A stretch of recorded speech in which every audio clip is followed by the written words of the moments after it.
Hey, welcome everybody to the Intentional Living Podcast. Marty Keller here in Sacramento, John Donovan in Coeur d'Alene, Idaho at the Coeur moment. d'Alene, Idaho. One of the more beautiful spots in America that I've ever been to. Oh yeah, it's yeah, very nice.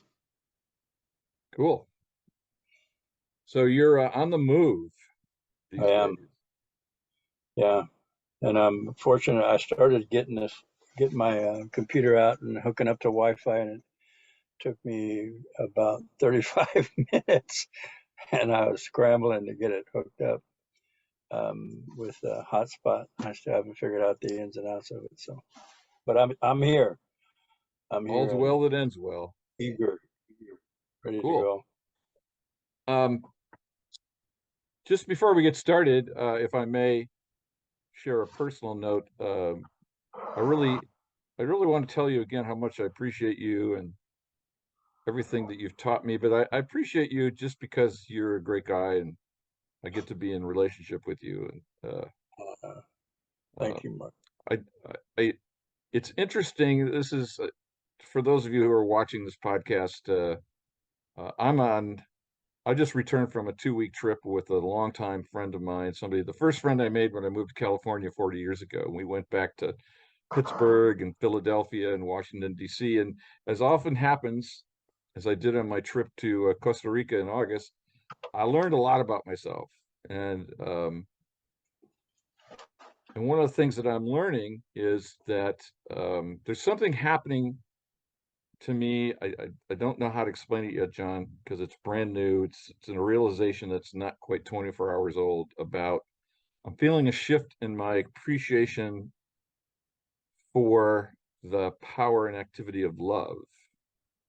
And I noticed that I'm feeling drawn to tell everybody that's in my life how much I love them. And it's Yeah. like and it's like I'm being drawn to do that by some kind of power in my subconscious or whatever. It's like But I had no intention or conscious intention of that, but I'm sitting there looking at you and going, I need to tell that guy how much I love him. thank you, Marty. I love you too. Thank you. And that segues into what we're going to talk about. Very Okay. nice. Okay. And it was part of that constellation thing I was seeing when we talked Okay. about the theme today. Yeah. Shall I set it up first? Yes. Yeah. Okay. Yeah. Um, what I'd like to talk about today is the value of the accountability practice for both short-term and long-term relief and shift. Hmm. I was working with somebody in our meeting the other night, and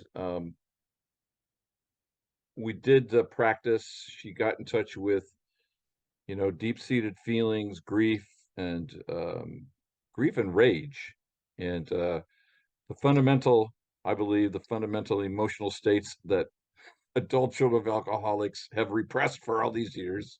Yeah. Yeah. And we substitute them with anger or other excitement or those kinds of things. But so we Hmm. did the tree, and it's like you get to, for those of you who know the accountability practice, we talk about what's really going on, what's the truth, and how can I feel the truth rather than simply have a thought about it.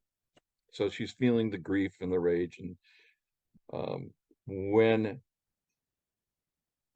she's actually got it, that that's what she's feeling, then the next thing we do in the accountability tree is say, okay, so what do you want? What do you want right now? What do you want to feel? Not tomorrow. What do you want right now?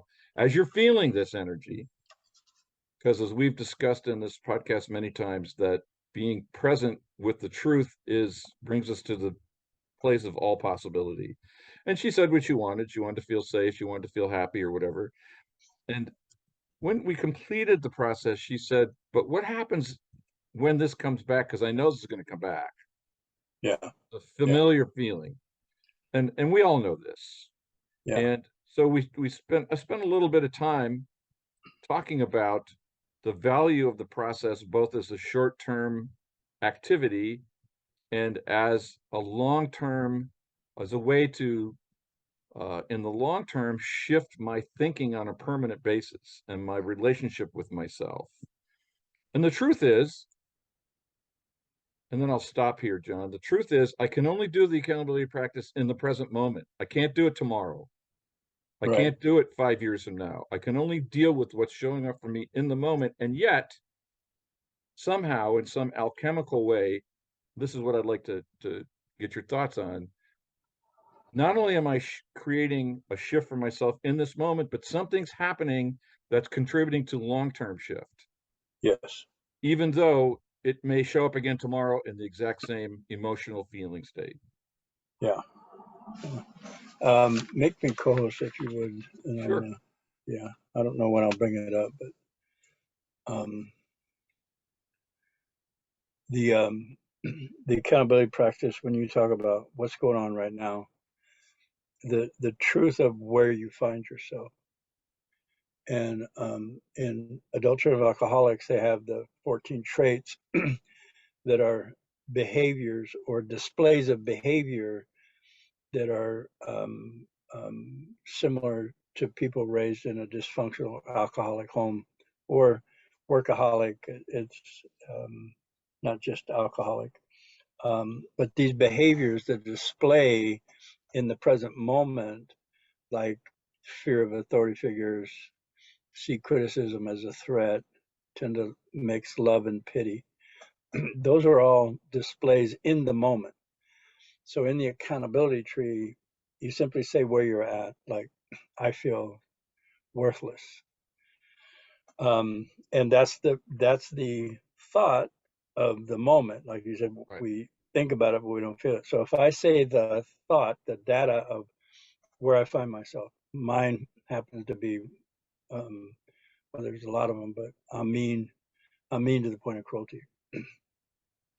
So if I just state the data of the end result of a lifetime of trauma, and with me, um, 25 years of accountability, when I say the truth of where I find myself, that truth has encoded in it the trauma that caused the behavior or the display, like tend to love somebody, get love mixed up with pity, see criticism as a threat.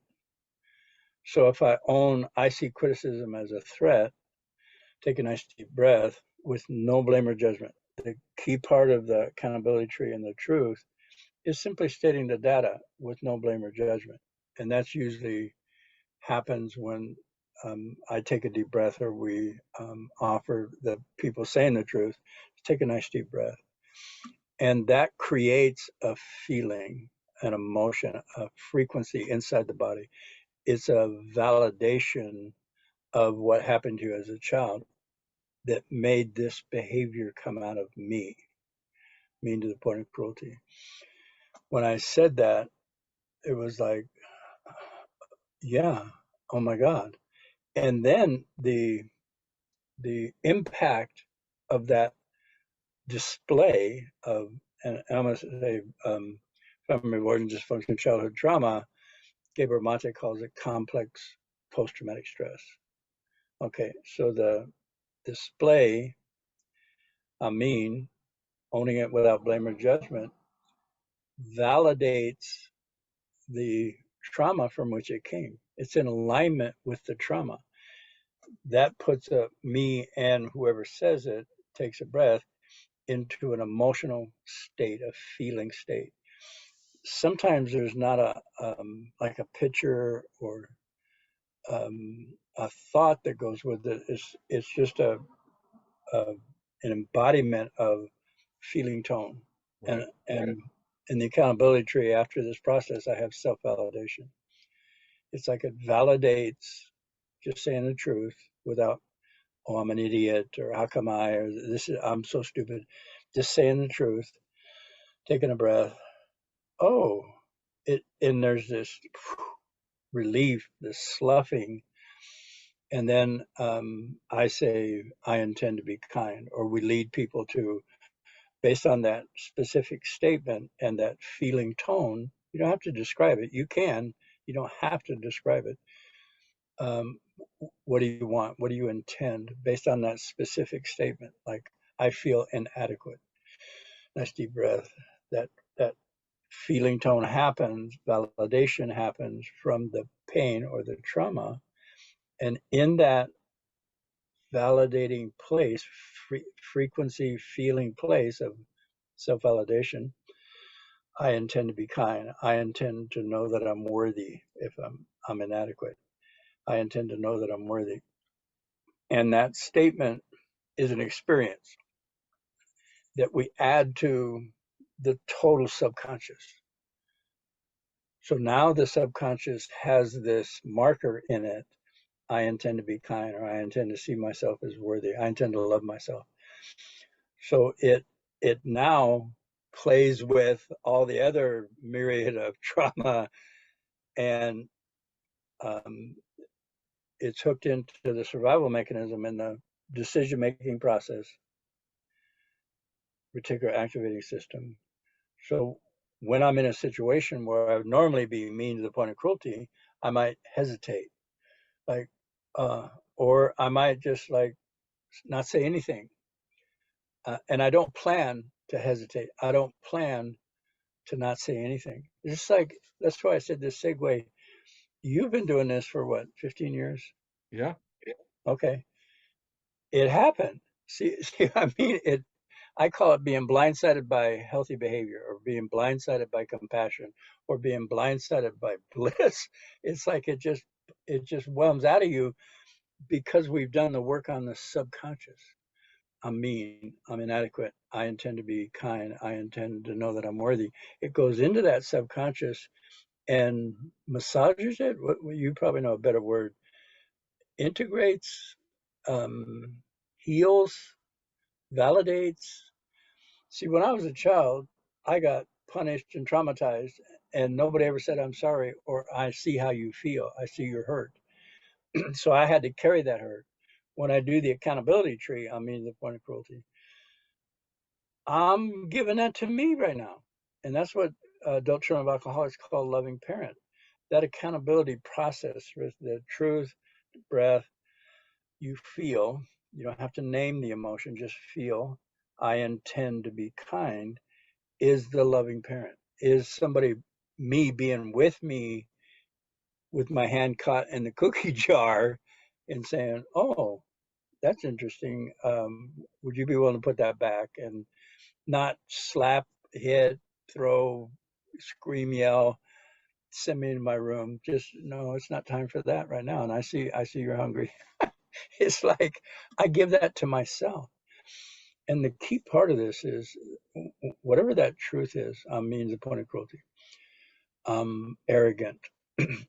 That statement, when there's no blame or judgment, has encoded in it the trauma that caused the behavior, the display. There was one of my coworkers had a group, and the group was complex post-traumatic display. I thought that's genius, because we're talking about what happens to somebody who's traumatized. They display a certain behavior. Now, if it were um, a military guy coming back from Iraq and he heard a noise and dropped to the ground, we wouldn't judge him. We would go, oh, he's complex post-traumatic stress. We would say, you need my help. You're safe. We would reassure. We would validate him, thank him for whatever he did in the service. Another example is if there was a dog that had a broken leg, and I got close to it and started barking and tried to bite me. I wouldn't blame it for trying to bite me. It's got a broken leg. It's an animal, and so I would take into consideration that it has a broken leg and not call it stupid or vicious, or and tend to notice and tend to it as it is. And I can give that to myself in this accountability tree process. Is so profound. It has changed my life in ways I can't even imagine. I would be here for another hour and a half talking about where I find myself today. It's like the struggle with the Wi-Fi. I didn't throw anything. I didn't cuss. I thought, okay, what is it I don't know about this? What is it that's happening? Or I went to proactive. Maybe I'll go to Verizon and have them sit down with me and explain this to me. Or oh, I might even get Starlink, so I don't have to worry about hotspot. But I was in that proactive place the whole time. I ended up on a side street in Coeur d'Alene, and ready to go. It's amazing. It just Okay, so I appreciate what you had to say, and I want to go deeper here with this, okay. based on my own experience. Um, so one of the things I noticed about myself on this trip was the opposite of what you just reported. I had 3 or 4 or 5 experiences in this 2-week trip where I got pissed off, frustrated, angry about a circumstance over which I had no control, and I'm doing my process, and it's like my mind's going, fuck this accountability shit. I'm just pissed off. Yeah, I'm pissed off. yeah, I'm yeah. scared. I had a situation, I'll tell you specifically.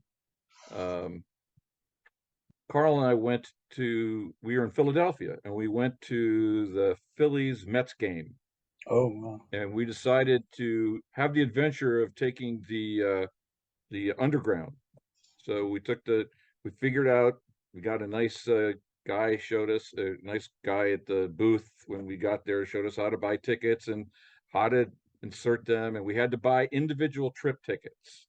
Yeah, So we got down to the stadium, enjoyed the game.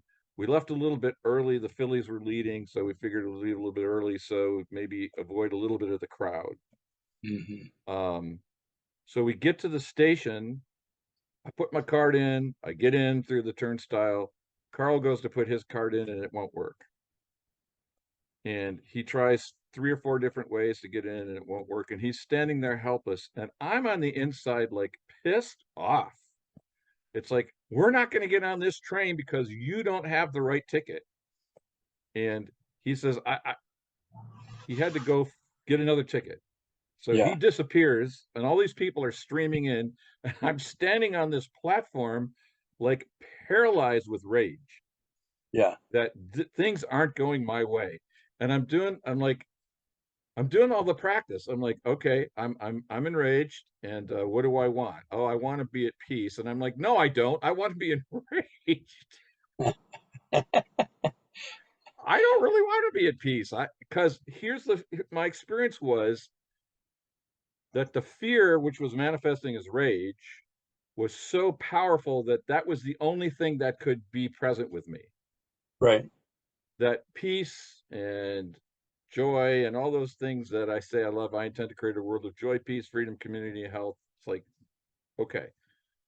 So all I could do, John, was give myself permission in that moment to be enraged Yeah, and afraid, because I was inventing that we weren't going to get on the train before it got too crowded and packed, and we weren't going to be up. It's like, yeah, none of which was logically true. right. This was a scared little boy, afraid of doing the wrong thing and not performing adequately to make something happen that was supposed to happen. Okay. So your explanation of what happened is a demonstration that it works because you were aware of it as you were doing it, although Yeah, you yeah, okay, and you chose to stay in it. yeah. It's like, oh, that is, think back 10 years. If that would have happened, that was profound. That's that incremental. It's like my expectations when I first got into recovery and I got into my batteries re-education class that I'd get this a couple of weeks. I mean, and here I am 25 years later, Right. and I'm aware when it happens. And I used to live, years, well, 39 years in blame and judgment.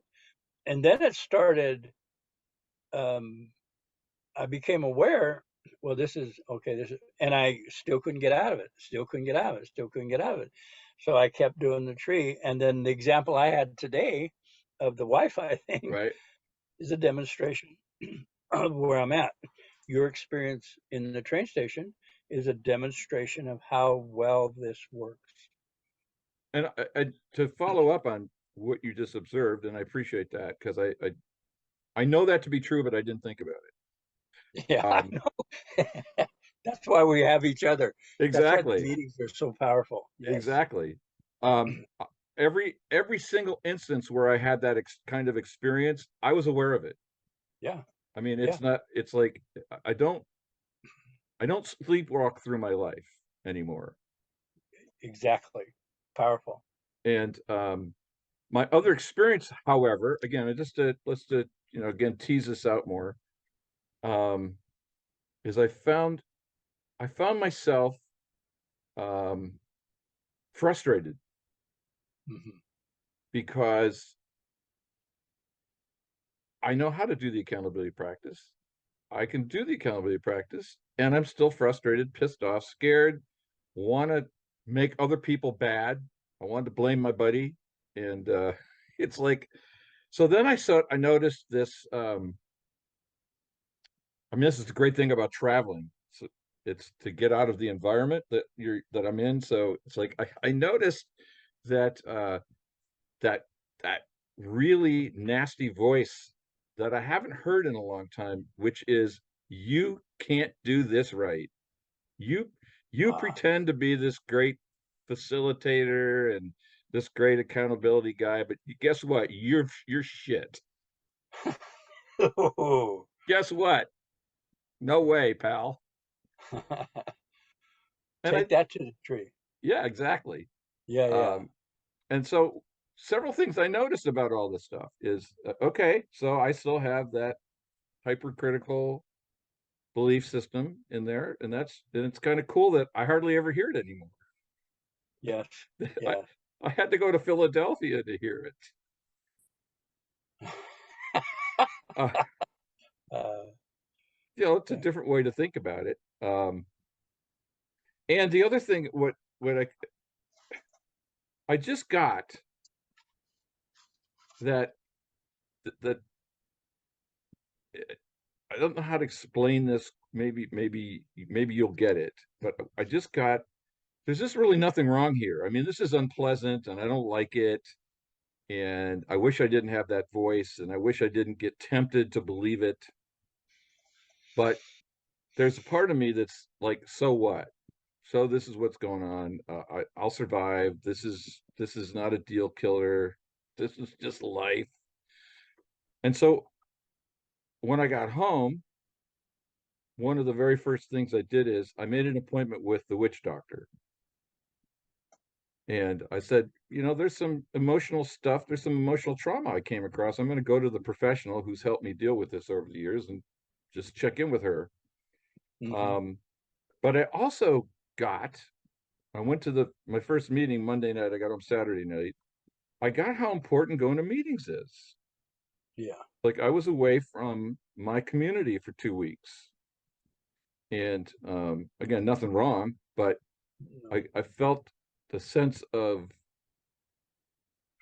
I don't know if relief is the right word, but I felt a sense of joy and belonging, which for an ACA who has a belief I don't belong, that was pretty profound actually. Yes. Yeah. And at the Wednesday meeting, the gut check meeting, every single person said, "Oh, we're so glad you're back," and I actually felt that as a true statement, as Yeah. opposed to the part of me that would have gone, "Oh, they have to say that," or you're just saying Yeah. that. Yeah. I Yeah. just felt it. Yes. Wow. So I think what I want to share with all of us is um, the long-term consequences of this work show up in these ways that I would not say are always predictable, No. um, No. and Well, yet they're profound. yes. My term for that is being blindsided by healthy behavior. Yeah, It's like it just happens. It's like this yeah, me sitting here talking with you and having the Wi-Fi set up. It, it just it's like a demonstration that this works. And the other thing is, anybody who does that accountability tree, right, wrong, good, a little bit, not a bit, whatever whatever feeling tone they have in validation is recorded in the subconscious. So whatever the intent is starts now. starts now. It may not be according to our standard and timeliness, and it's at work. Short term, like, does this stuff really work? Long term, like, being blindsided, like our conversation here. Just that experience you had in the train station is a demonstration that you're staying aware, that you're not being, you're being reactive. You're watching yourself be reactive, and you're aware of watching yourself be. It's amazing. That is powerful. Yeah. Yeah.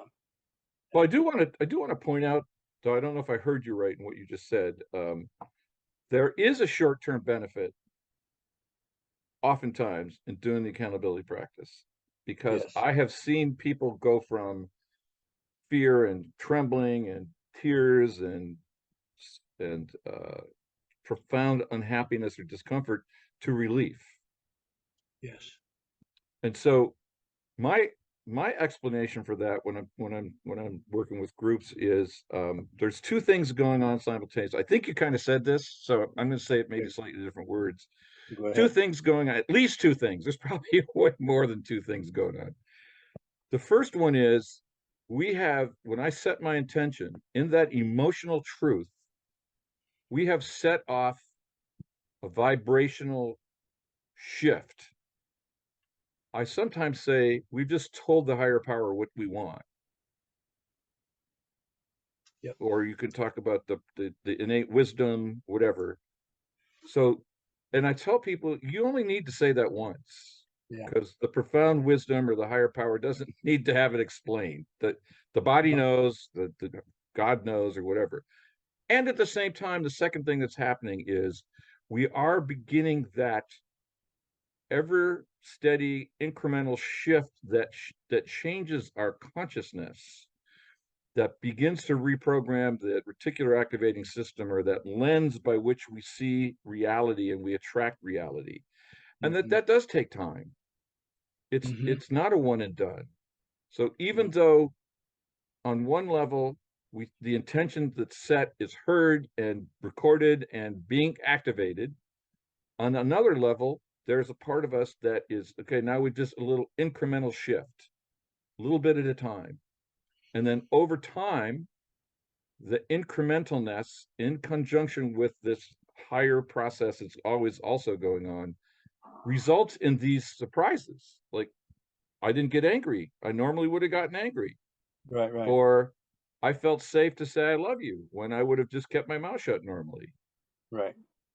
So it's like a little bit at a time, shifting that internal geometry, psychological geometry, to start to yield the results that we say we want through the intentions that we set.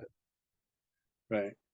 There. As you were talking, um, and I heard myself say, "It starts now." If you do the comedy, it starts now. Right.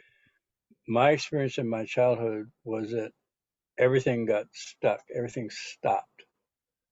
Whether I was freeze, fight, flight, freeze, please go to your room, get a spanking, be humiliated, and I stuffed that. So this, um, there's never an end or an it. In my childhood, I always wanted an end or an it, and that has become part of my pattern. That if I get this done, then this will happen. And as you were talking, it's like I'm experiencing life not stopping. It's a flow. Yeah. So there's no, this is it, it's over. Oh my God, I'm saved, to moving on next. And when I think about my grandson, will have, he'll be frustrated or irritated, and I'll say something to him, and I do it in a loving, compassionate, firm, way, and knowing that whatever it is that he doesn't like, that I speak from love instead of disgust, or what I used to have for myself was disgust. So it flows into the next activity. He'll jump up and go start bouncing on the what do you call it, Trampoline. trampoline, or he'll go out and play swords. But there's this flow that happens that I wasn't used to and couldn't figure out. It's like I would want it to stop, but there's no stop. There's this, and I'm able to now to maintain this, have a difficult interaction with somebody, and just be okay, and we both move into what's coming next. So there's this flow that happens, and my experience when I first got is I wanted to be fixed, and I'm getting that was my idea of it's over, I'm done, I'm free. But that's not it. What actually happens is I'm now I have embodied a nurturing, loving experience, whether from myself or the people in the room when I do the accountability tree, and we just move, we just flow with that. There's no ending, and I'm seeing that's where the standard, like it should happen this way, it should happen this way. It happens, and then I continue to move through my life. What I wrote down is what the trauma before stopped life, stuffed, estranged myself from my feeling body. This process, which was awkward, was there was no stop. It was we moved and continued to express life, and that may be tied into it's not happening right now. Short term, long term. Short term is I have a standard of how it should look. Exactly. Okay. Long term is I have a demonstration of how different it is. Right. And I'm seeing that I'm in this flow, especially with my grandson and our conversations. They flow into what's coming next, or the next idea that comes, or insight as I'm listening to you talk. And it just moves, and then pretty soon we go, oh my God, the hour's over, and it's this is really cool. This is really cool. Then Yeah. the one more thing, the Yeah. display that I'm complex post-traumatic display, fear of authority figures, see criticism as a threat. The display now is this ease of movement and proactivity in my life, where it used to stop me and stump me. So yeah. Well, I wanted to pick up a little bit on that idea of flow, because this brings me, when you were saying that, what I thought about was the body. And the process of the body is always in flow. Blood is circulating, nerve Mm-hmm. energy is circulating, muscles are pulsating. Like the body, I don't always experience my body as a vessel of flow, but it is. Yes. And the same thing is true of the emotional body. It's Yes. like no matter what I'm feeling in any given moment, it ain't going to last, because something else is going to come along. And the image I like to use, and I'm sharing this in meetings, is that the body is like an emotional lava lamp. Remember lava lamps? Yeah, I do. Yeah. And those lumps of wax, I mean, the emotions are kind of like those lumps of wax, and they kind of come, they're rolling around, and you never really know what's gonna unfold in any given moment. You just go with it. Right. And we have this, that I love that idea, what you're saying about the trauma created stuckness, because the emotion was never allowed to be completed naturally. It Right. was it was arrested, it was violated, it was stuffed. And of course, then later we learned to do it ourselves.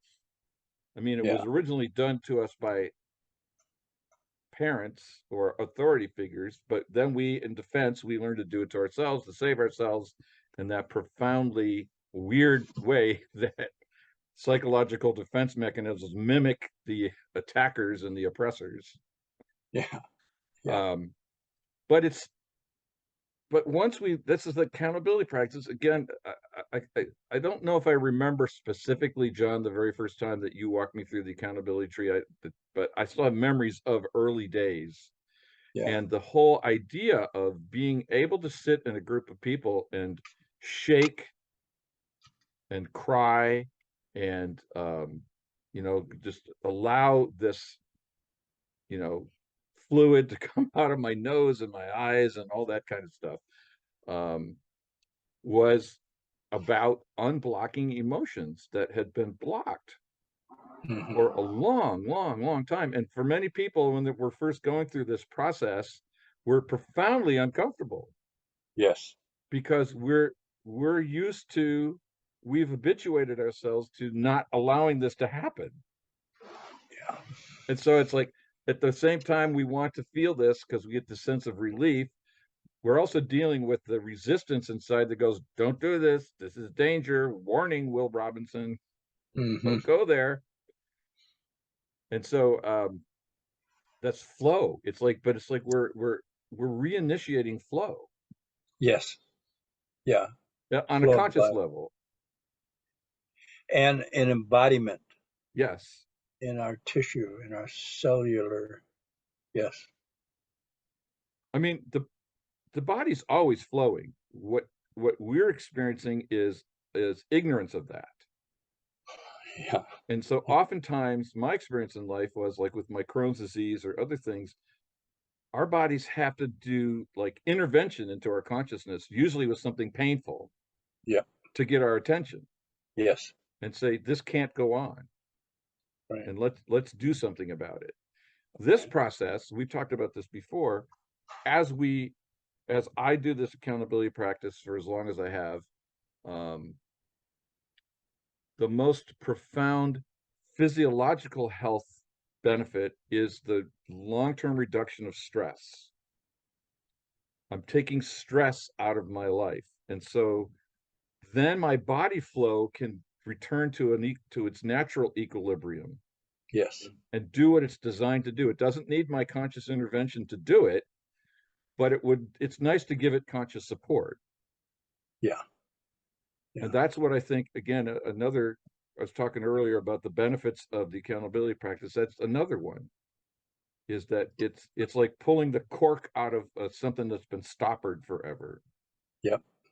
Yep. And I don't know what your experience is in working with people, but I notice um, a number of people have this profound sense of grief for months, where they'll report, I just start crying for no reason.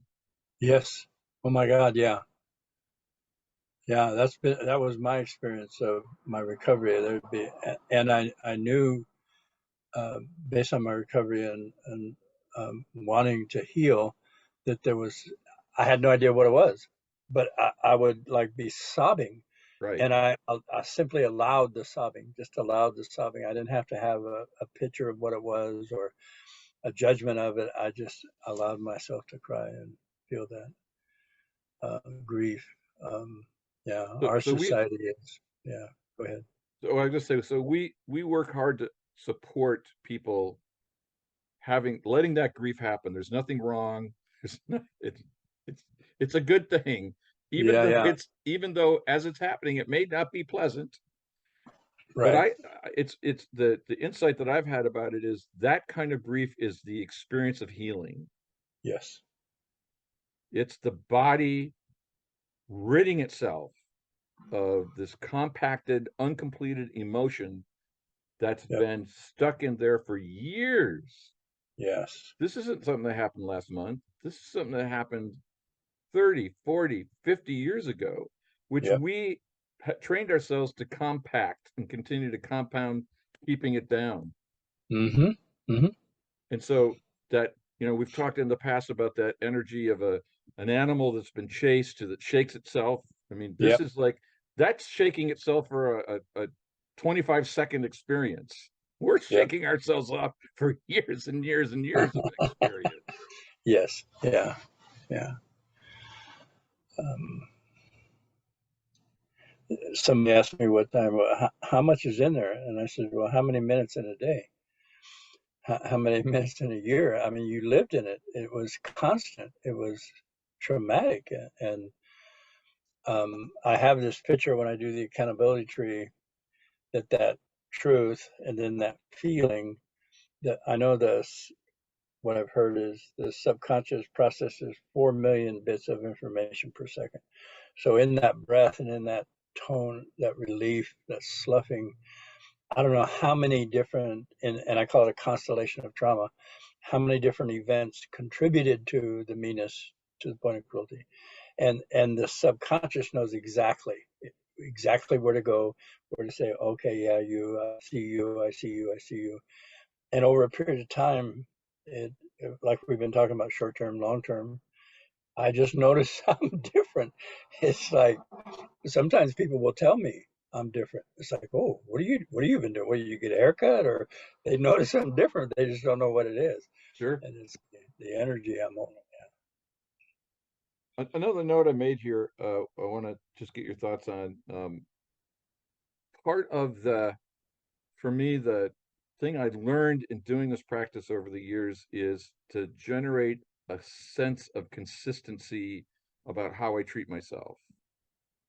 And one of the ways that started showing up for me is when you first started talking about your relationship with your grandson, Solomon.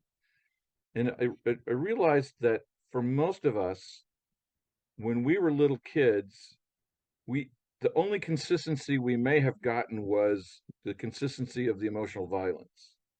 Yes. But like for me, what I grew up with was radical inconsistency. One day everybody was lovey-dovey, and the next day they were angry and emotionally violent. Mm-hmm. And so one of the values for me of the practice is it allows me, because the practice has a structure. What's the truth? How do I feel?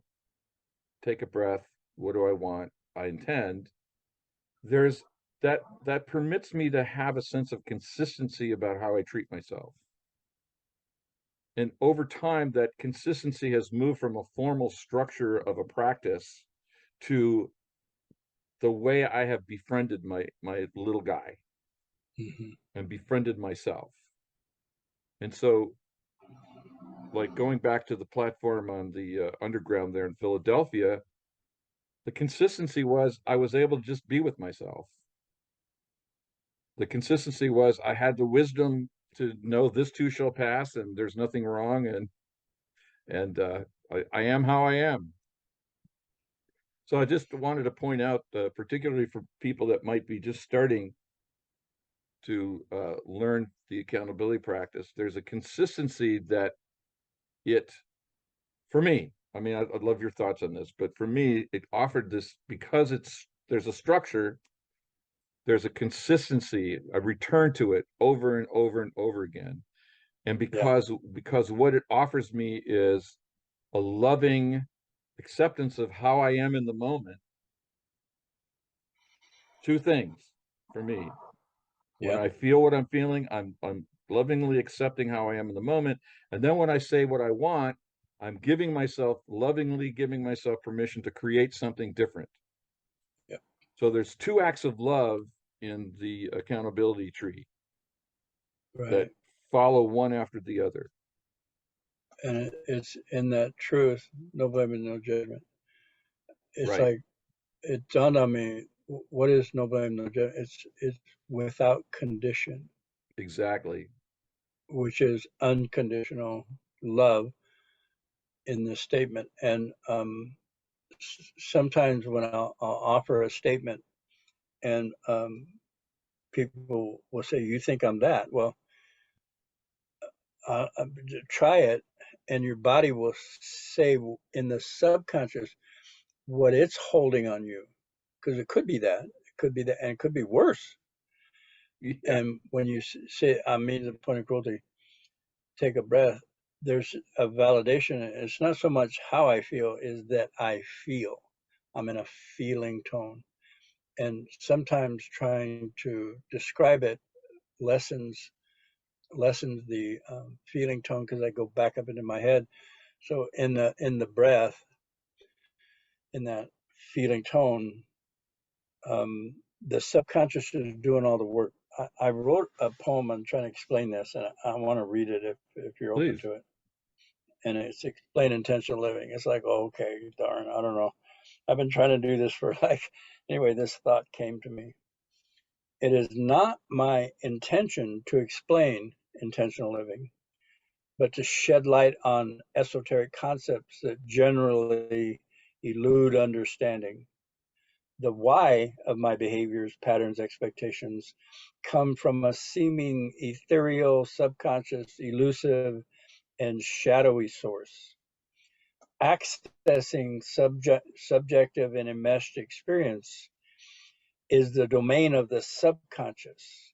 It's that place of no words. It's a feeling place. I have the experience of that no word place. Having gone there, I emerge into a sense of myself instead of an ability to articulate the who or why of me. The actions in which I find myself become fluid and flowing. And again, I don't go to the explanation of myself, nor do I care to. I am being myself.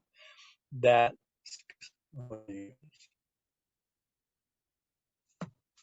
um, it's in our demonstration of your train of different, extremely different awareness of. Once I understood I was violent and knew what it was, and then became aware of it, is when I could then intend to stop, or intend to replace it, or intend to love myself in spite of, intend to forgive myself in spite of the impact I've had on myself and the people around me. So, yeah, it's Yeah,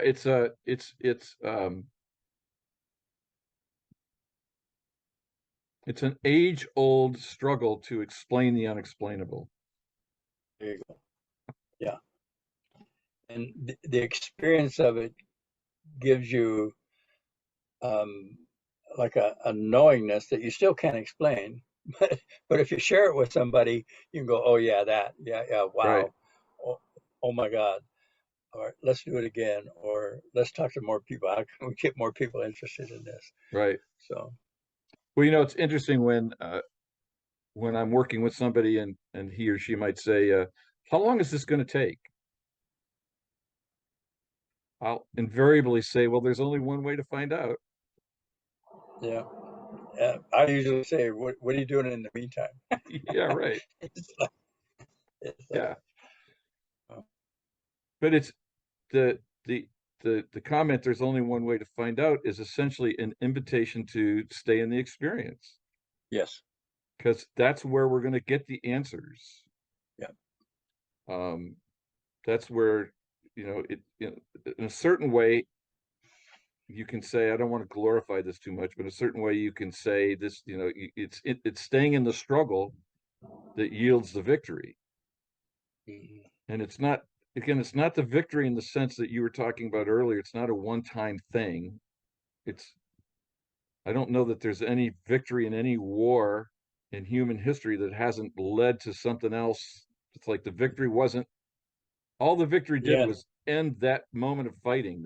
The fighting began again yep, in different ways afterwards. yep, And so it's the same analogy here. It's like we have these shifts. That's why I like the word shift. Um, mm-hmm. we have these shift, or as you said, what do you notice it's different? Yes, It's not about victories or defeats. It's about shifts. It's about noticing. It's about manifestation that occurs in a way that's, at least to my intellectual mind, mysterious, but I'm willing to not know. yeah, me too. I'm willing to not understand. I don't care. Yeah, My mind goes, oh, yes, you do. And I get it. That's what my mind's designed to do, and God bless it that it's intellectually curious, and it's always trying to analyze shit and figure shit out, and that's fine. mm-hmm. But Yeah, I am not my mind, and so I exactly, don't need to know. exactly. I'm not Powerful, the I'm not this just my mind. right? I had this other thought that, since you were being poetic, I'll throw this out to you and see if this makes any sense whatsoever. But I was thinking about intuition. And I was thinking about, what if intuition is the way thoughts feel? Yes. That's the flow.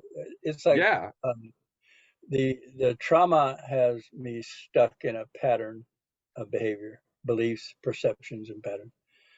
When I heal the trauma, I access my imaginal, inspirational, and intuitive mind. And it's like when I'm talking to you, I'm not thinking about what I'm talking to you. right. And that's this. You're in the flow. I'm in the flow, and that's intuitive. And I often listen to myself to see what's going to come out next because it's profound.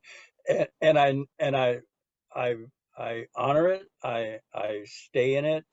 I trust it.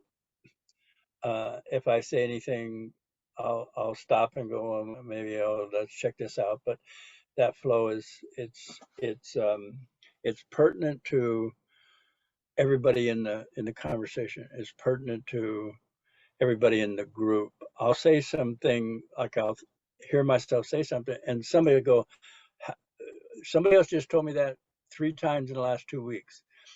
But that's how it the mind fed from the heart, and it's oh my God, it's Well, powerful. I'm grateful, and grateful for having been blessed with this information and the wherewithal to stick it out, stay the course. yeah, Yeah. So I, intuition. Yeah. I'd say amen. Yeah. But what I That's the also heard goal. you say is, you didn't use these words, so I'm going to use them, is that that intuitional space Yep. is not merely personal, it's also communal. Yes. And that facilitates flow among people and not just within. Yeah. So like the conversation that we're having is a flow conversation because we are accessing this deeper communal space. In the Bible, Jesus says, when two or more are gathered in my name, there I am. It's Right. it's it's the it's the non-religious version of that. Right. That there's something greater than our individuality that's at play. Again, not something I can explain, not something any of us can put under a microscope and say, oh, there it is, right there. See, there it Yep. is. No, And what we're talking about is a demonstration of the myriad of times I've done the accountability tree and you've done the accountability tree, and stayed in the practice. Uh, exactly. Even though at times I didn't want to do it. It's like I want to be mad at this person. Just let me. No, just for a minute. Let me. No, no. Yeah, I No. love Yeah, feeling resentful. yeah. Then I see the mirror, and it's like, oh, there it is. I still got that to work on, or it's hiding from me, and my subconscious doesn't want to be found out. But this gracious person came by and offered me the opportunity to find something that was buried. Yeah. Well, Wow, that is wow. another hour has gone by here, Mr. Yeah, D. yeah, So before we wrap up, I want to share with everybody that there are one, two, three, four, at least four meetings that John and I and our colleagues, Dan and Rodney, facilitate. All of them are on Zoom, and information on how to intersect those meetings or get on them John's and my emails will be at the end of this podcast. So just shoot us a note. We'll be happy to send you a URL link to any of these meetings. Monday night 6:30, Wednesday afternoon 4, Thursday night 6:30, Saturday mornings 8:30, all Pacific time. yep, And even though John's on the road, he's going to keep doing these meetings, I understand, yep, yep, Saturday yeah, morning. So there's no interruption in those. And come and find out how this process can benefit you. This is John and I spend a lot of time sharing the results of our own experience because that's all we can talk to. I can't talk to anyone else's. But we'd certainly love to share this information with as many people as possible. So I invite you to come and kick the tires of this process. Uh, when you come to a meeting, you don't have to say anything, No, or you can jump in and say whatever's on your mind. It doesn't we don't have a rule about that. So just want you to know you're welcome. And so before we close down here, John, any last minute thoughts or reflections on what we've been sharing or something new?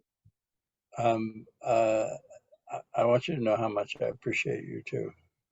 I like the team we make. It's Yeah, profound. Yeah, I appreciate you. thank you. Thanks, Yeah. John. We've been doing this over 3 years now, and we still haven't run out of stuff to talk about. No, no, Imagine that. imagine that. So, well, I wish you ease on wherever you're heading next, and enjoy. And I'll look forward to doing this again in a couple weeks. You got it. Thanks, brother. Thank you, Marty.